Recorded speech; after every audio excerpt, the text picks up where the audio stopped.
Hey guys, welcome back to the Southeast Asian Legacy of the Void beta tournament, and we're going into another semi here. Quick break guys, so we didn't have to wait too long for this one. Thankfully admins are holding some games for us and we can just stab out a bit of that downtime for now. Yeah, it's going to be our first full TVP as well here in the other side of the semi-finals to see who's going to go up against Demilove in a best of 5 in the winners bracket finals. Then we'll be dipping down into the losers bracket to see who makes it out of there as well. So plenty more games to come. Orbital Shipyard is going to be our first map. Yeah, TVP is the match I've been looking forward to today, just to see where it's at in the matchup, as I saw Guys having a bit of a tweet about Legacy of the Void earlier on, but then I was watching Polt stream and he played 2 Protosses in a row and I'm just like, man, this matchup's looking a lot more fun than it is on HOTS. Yes, don't doubt it at all, but it all comes down to those pesky adepts and how well people can use them. Hopefully we'll get to see something a little bit different though, but without further ado, in the bottom left, he is the red Protoss. He is Metroplex. And in the upper right, he's rocking the barcode, but he is our green Terran eXoBLaZeR. So I'm trying to think if Exo is a clan name or it's just part of his name. I think it's a clan name because Endo used to have it as well, I think. Okay, so yeah, I generally just go with just the BLaZeR part. the second half, yeah, the BLaZeR bit. Alrighty, that'll make it nice and simple anyway. So actually a quick double gas coming out here from Metroplex before a gateway. And he's going to go for a Nexus first anyway. Alrighty. Okay. We'll see what comes of that. It looks like we could have an expansion quickly from BLaZeR as well. You do have that free expansion out the back there, so not too surprising to see these guys go straight for the command center and Nexus bit. Man, I was completely wrong. I thought it was like the way he placed that gateway. I thought it was one of those double gas spots, like where the gases are right next to each other. But it's actually the gases down here, and he's taking the second one now. Oh, okay, I see. I was kind of confused by what you said. I'm like, okay, I thought you meant like he'd taken it and then he cancelled it or something. I'm like, maybe I just wasn't paying attention.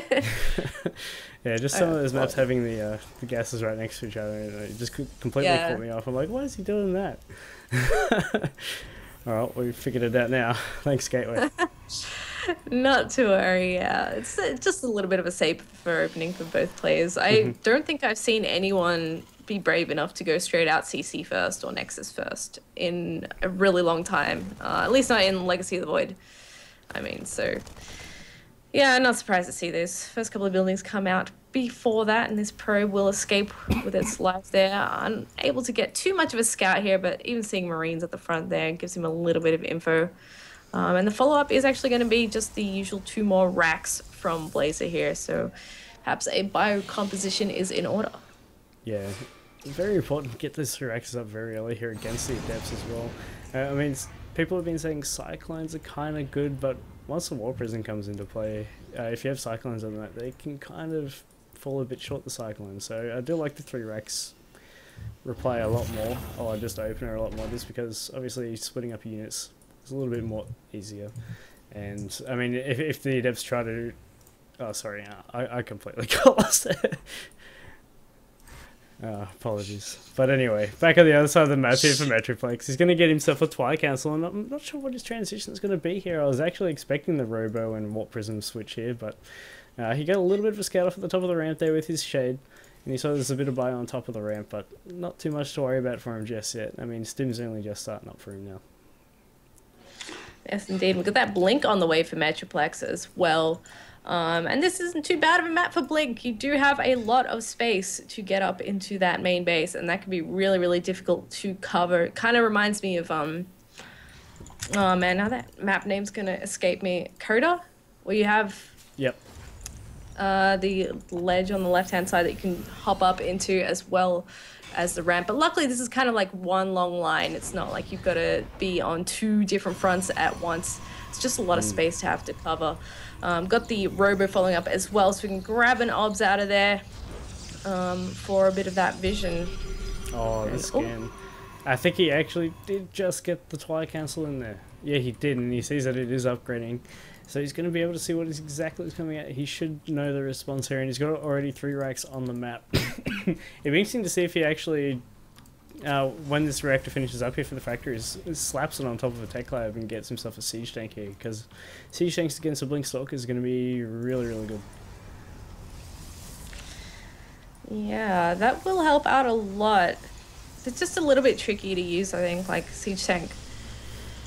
You stick them on the edge, and the stalkers could just blink up and grab them half the time. Like, even if you put them a little bit back, can be a bit tricky to get them to stay alive sometimes. But we'll see how he handles this. We've got the Warp Prism almost done for Metroplex, so he could even do like multi-prong. He can be at the front with blink, get the Warp Prism going into the mineral line. All sorts of shenanigans can go on here, and it's going to be pretty tricky to hold off, especially with mainly Marines.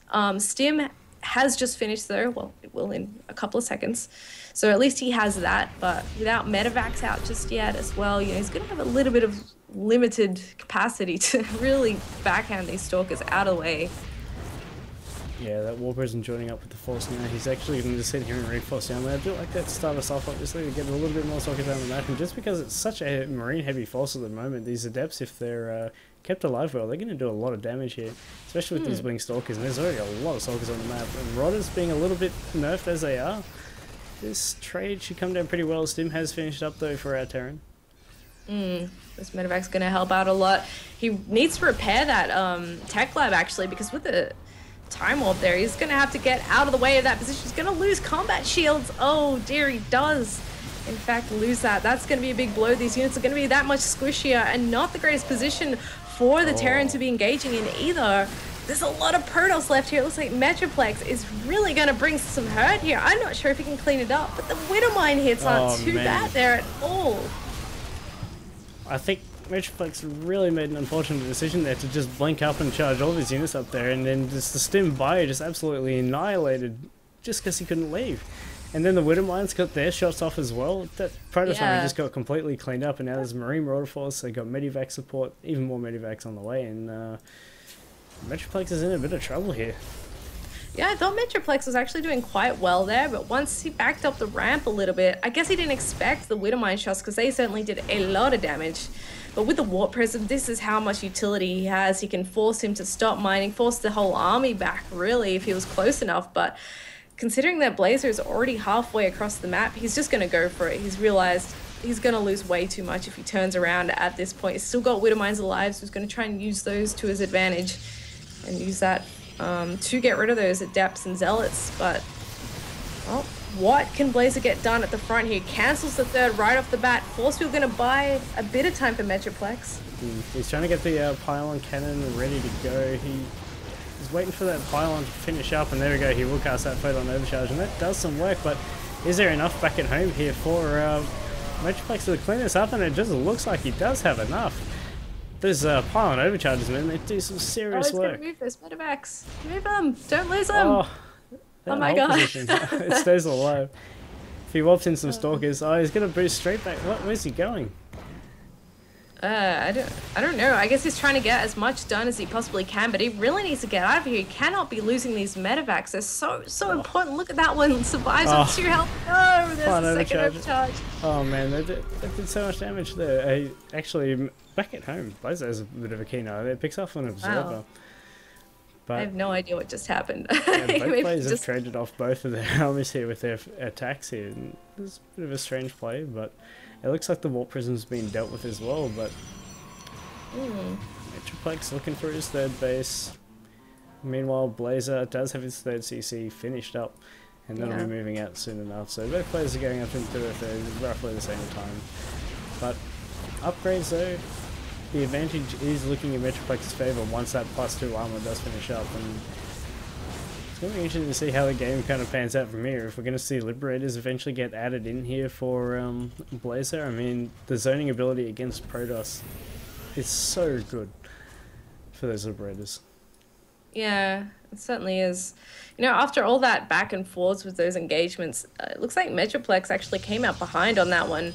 losing 1.7k more resources overall. And I'm a little bit surprised by that because I felt like LOTV did lose a lot, but I guess when you take into account the gas cost of all the units on the field, and just how beefy they are, like you can kind of see where it went wrong for Metroplex.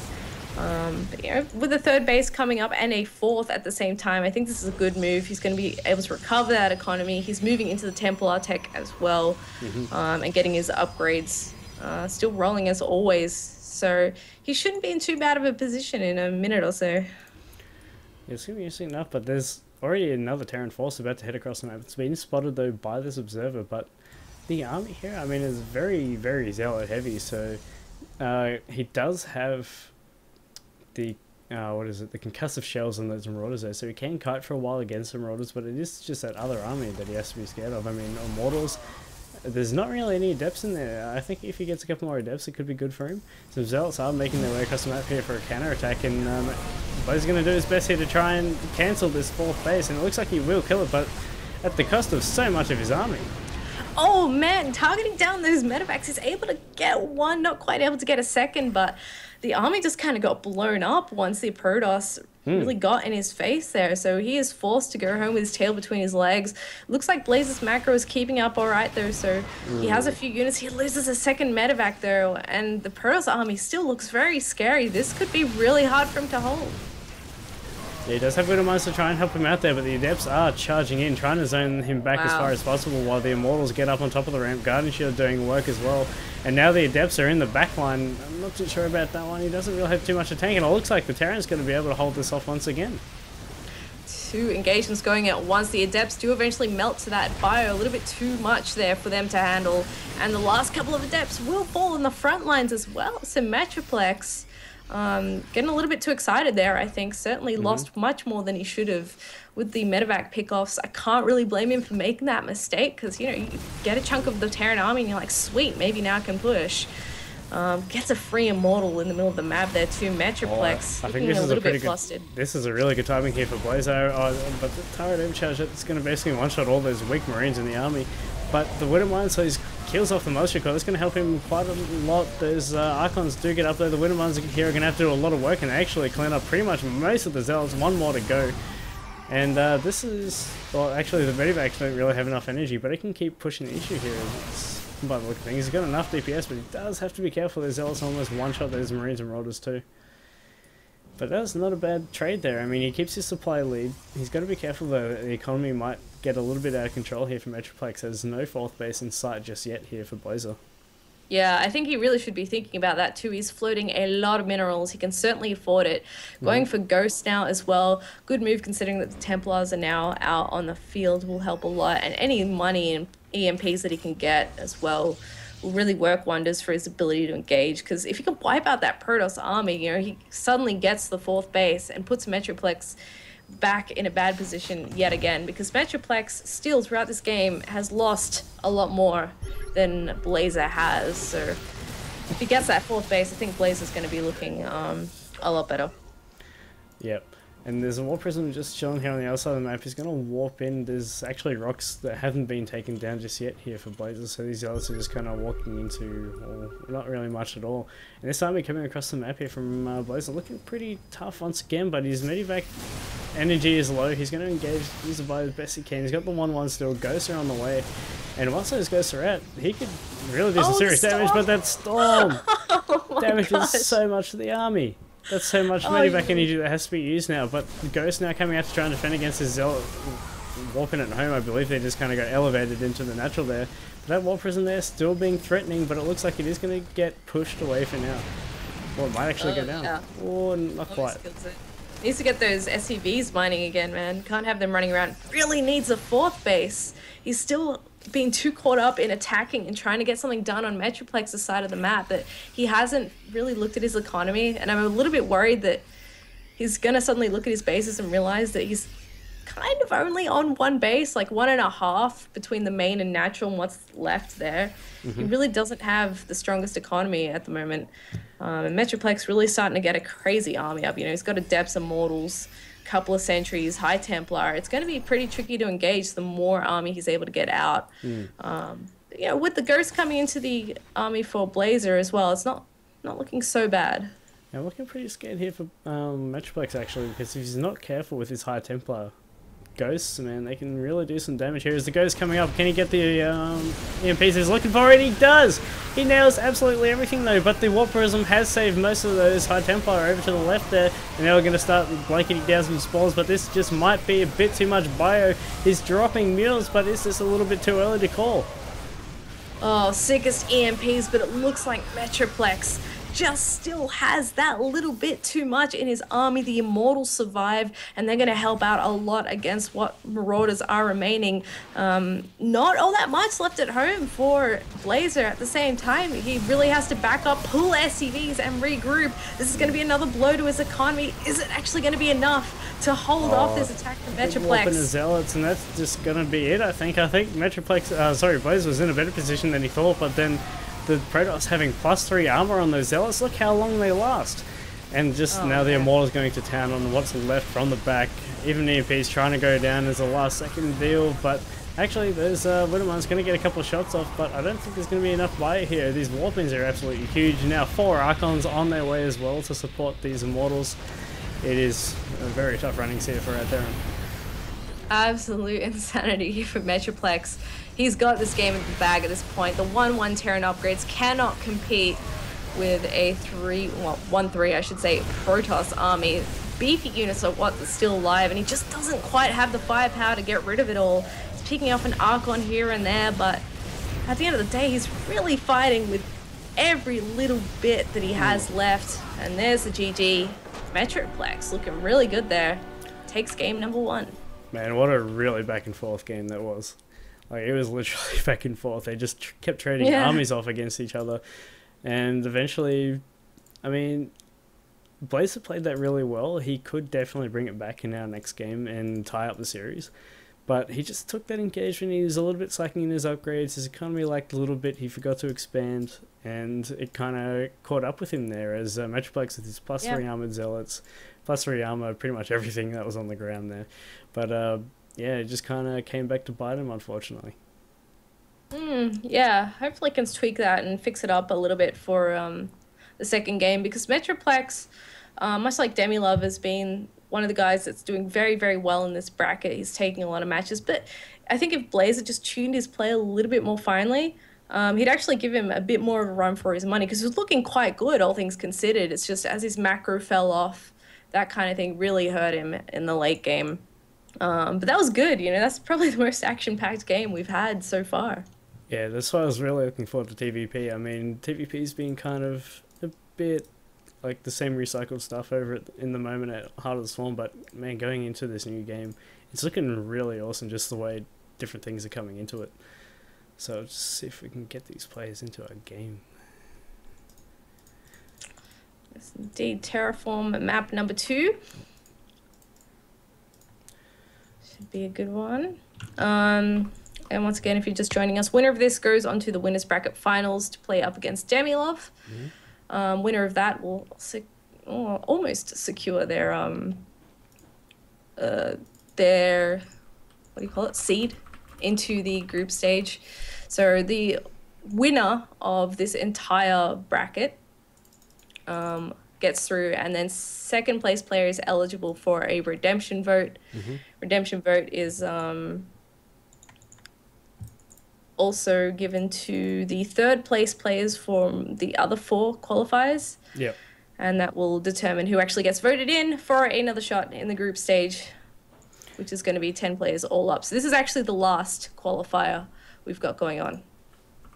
Yeah, very much so.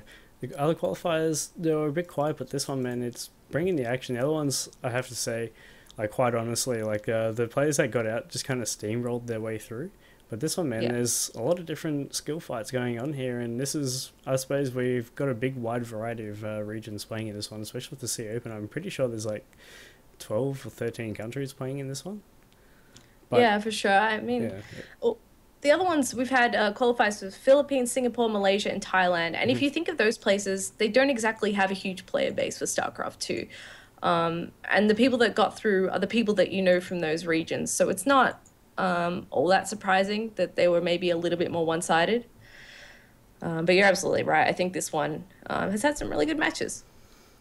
Yeah, and I'm really excited for Terraform here, because this is the map where I saw Polt really use those Liberators and put them to really good use. He would section off part of the main and with his Liberators, and then just use his bio to just snipe whatever tech he could find in that vicinity. And just if he got pressed by the Protoss army, he'd just kind of fall back to his Liberators. But anyway, we're into the game now, and spawning in the upper left, we have our red Protoss. He was the victor in game number 1. It is Metroplex. And in the bottom right, I hope he gives you your liberated dream and say, no, this is Blazer.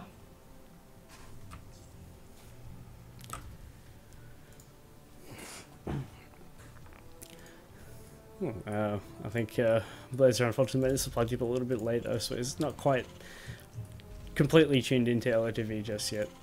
But we can let him off on that one. Over on the other side though, Metroplex, I wonder if he's going to go for a similar opening to last time, but at the moment he's looking to go completely Nexus first. Wow, just when I've said, like, I've never seen anyone really do that in Legacy of the Void, he's just going to go ahead and do it, man. He sensed it. He heard me. He's like, you know what? I'm the guy. I'm the one that's brave enough to do this. That's how he should be. I mean, it's not quite as long as of a wait before you can get your actual unit-producing buildings up.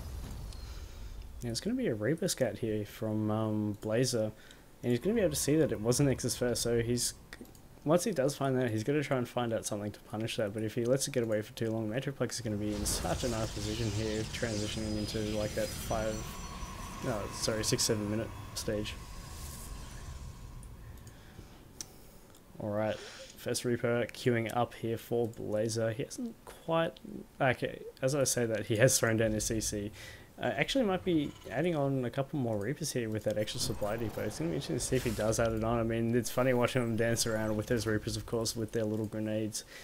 It'll be interesting to see if he does commit to another. No, he's just going to go straight into the reactor.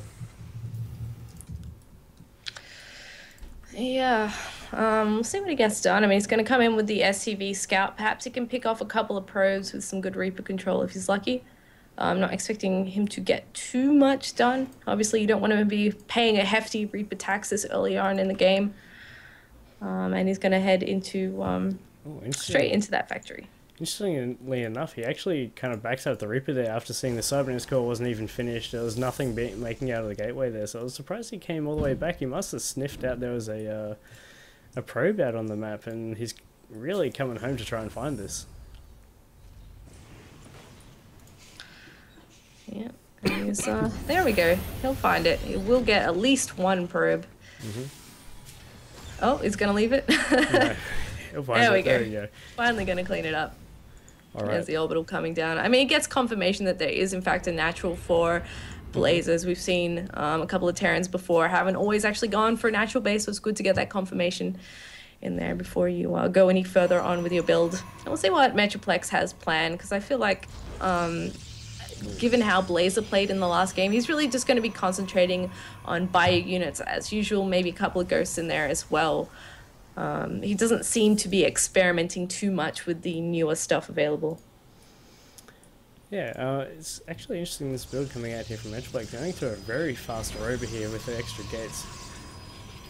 I'm kind of figure out where he's going to go, but he's actually attacking on more and more gates here, kind of like 4 gates with a rover here straight off the Nexus first. I mean, obviously he needs to get a couple more of those up, but it seems like he wants to eventually get aggressive here. Like, yeah, I mean, Hitman was very famous on Heart of the Swarm for just doing like Nexus first, very aggressive follow-ups. Now I think that's what we're going to maybe see here out of Metroplex if he throws down a few more gateways. Yeah. Well, there's that good old warp prism, which is pretty much what I expect to see every single PvT at this point. It'd be crazy not to use it with how strong it is. It will get you a lot of quick wins. Now, LOTV is not a quick win by any means. That doesn't mean that it's going to make it easy for him to defend this. I like the sort of defensive position that he's setting up for himself in his base, though, because he's got a couple of Widow Mines on the edge.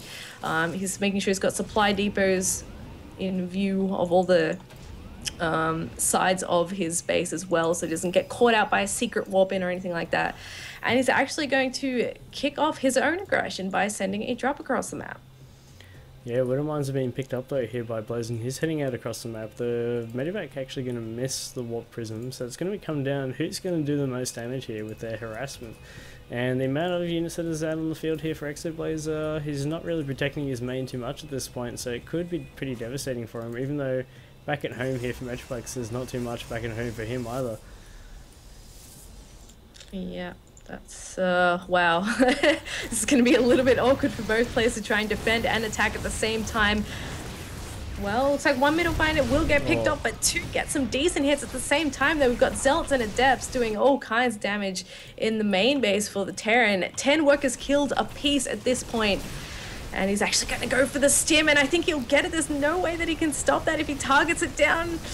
And he does take it. That's a huge blow to BlaZeR. He's not going to be able to move out for ages without that. Another big warp in here. He's killed so many workers. 25 workers are being killed. The Adepts are sitting in the back, just doing more and more damage to the economy here of Metroplex. 26 workers. And he's going to be able to get out with one of his Adepts here. And he's just done so much damage. Oh, wow. He actually got one more shot off, and I think he just absolutely exploded a Marine there on the high ground. Yeah, I think... we really see the difference between the strength of the Adept and a mine drop there, because the mines, you know, they get the one hit off, and then considering that the Pearls already has a rowboat, that's kind of it, you know, they after that they just die off. And here we see Metroplex coming in yet again, forcing a pull off the line, grabs a couple more kills, and then just gets out. Like, considering BlaZeR doesn't even have stim, he can't catch that Warp Prism, so this is going to be a thorn in his side for a really long time in this game. Going into a third base behind this as well, Metroplex. He's doing everything right this game, and it's going well for him. He's going to be able to catch himself a factory, so unfortunately, I think that's going to be alright. I mean, I don't see BlaZeR needing an extra starport at this point. But, I mean, if you needed the armory to go higher than level 1, it does need to come down eventually. But at this point, Metroplex is just on top of everything. Look at the supply. That tells a big story right there. That was, I've got like the graphics set so you can see all the debris like explode off in random places there. And I just pointed out, part of the factory when it exploded was just sitting on top of the mothership core like it was like a little hat or something. Damn. That was weird, but yeah, completely off topic. I feel like I missed out now. Why are you doing this to me, Insano? Sorry. So mean. I've never seen that before. I didn't think that could happen. We've got a couple of Vikings out on the map now, so hopefully he can finally clean up this Warp Prism, because look, he doesn't even have units on his natural at this point. He's lost 36 workers, oh my goodness. So 48 harvesters to 13. This is, I mean, I don't like to be negative, but I think it's kind of over for BlaZeR. Like, how do you recover from this? Yeah, he's been completely picked apart. He wasn't making SCVs for quite a while after attack, focusing more on getting more and more units out, getting his upgrades back up and going. And then the Adepts, they just keep getting in and taking down whatever he had left. He's going back into... He's switching back into his SCV production now, and I do like that he's... Obviously, he does need to go back into it, but I do like how he's got a little bit of an army composition behind him now, so he doesn't have to worry too much. But, I mean, Metroplex is very healthy on 3 bases now, and has plenty of Adepts, he's got Immortals, he's got the tech that he wants, and almost has a Templar Archive already. Yes, indeed. He's got everything going for him at this point. All the tech under the sun, 3 base, fully saturated. Oh, thereabouts, he's just getting there now. Third base coming down for BlaZeR. I guess I like that move because there's not that much he can do from this point. I guess he's got to sit back inside his base, turtle up, try and get some sort of army going, because he just cannot contest what Metroplex has at this point. +1 finishing up, you know, maybe if we could get some drops going, that might be a way back into the game, but looks like Metroplex is ready for round 2 with both Warp Prism and a main army attack at the front. Not looking so crash hot for BlaZeR, but maybe he can get something done here. Yeah, a few more Adepts into this army. Metroplex is going to have a very much have his work cut out for him. There's a lot... Oh, a big stim over on the top right there. He hasn't quite joined the army yet with that lot of units. But this is where it's going to start getting scary. But I do like how much army supply that BlaZeR's been able to eke out here. But with only the one medivac, it's going to be hard to heal them all if he forces full army stims here in Metroplex. Even going Dark Shrine behind this.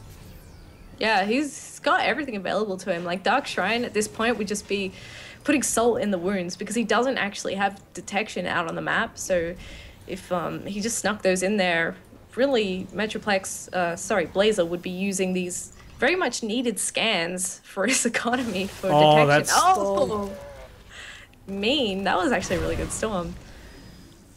Yeah, he's got more storms available to him. He's got four Templars in that War Prism. He's looking for a main. He might even go for a bit of a flanker on the high ground here with his high Templar and make him come in from the high ground. Vikings are in position though.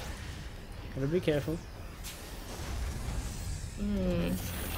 He's got him trapped in here, like behind this Metroplex taking a 4th base. He's like, either you come out and attack into me, or I'm just going to sit here and wait for you to. Like, he's going to force him into it one way or another. I'd like to actually see him use the War Prism, but in fact, it looks like it's finally time to break through the wall here. He's gotten a good couple of storms off. I'm sure there's more to come as well. Stop on the wall. BlaZeR. Oh man, all those storms have been on point. He even got a storm going off on that Time Warp as well, and a couple of those Marines got really low. But this attack, if he just keeps the attack up, he's got more warps coming in. Oh, even Adepts coming in to join the battle here for Metroplex, and he's now got himself in a nice position. The oh wow, there's just so much Kratos there. A big GG comes out from BlaZeR, and Metroplex is going on to face Demilove in the winners bracket final. Wow. Very nice. Metroplex is looking very strong. Kudos to BlaZeR for giving him a run for his money. That's probably the closest we've seen someone actually taking a match from him at all. But yeah, it should be really great to see him come up against Demi, and it's going to be a best of 5 as well.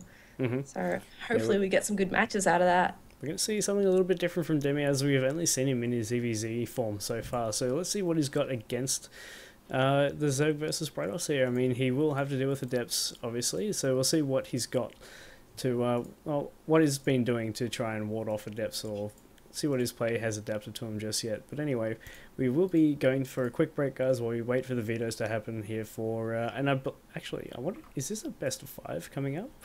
I don't think it should so. be. I think the admins have just told us that we're going to be doing that later, though. So we may be dipping into the losers bracket. We'll see what they want to do with this format. But hopefully, guys, it won't be too long before we figure out our next match. Alright, guys, so stick around. We'll be back after our break.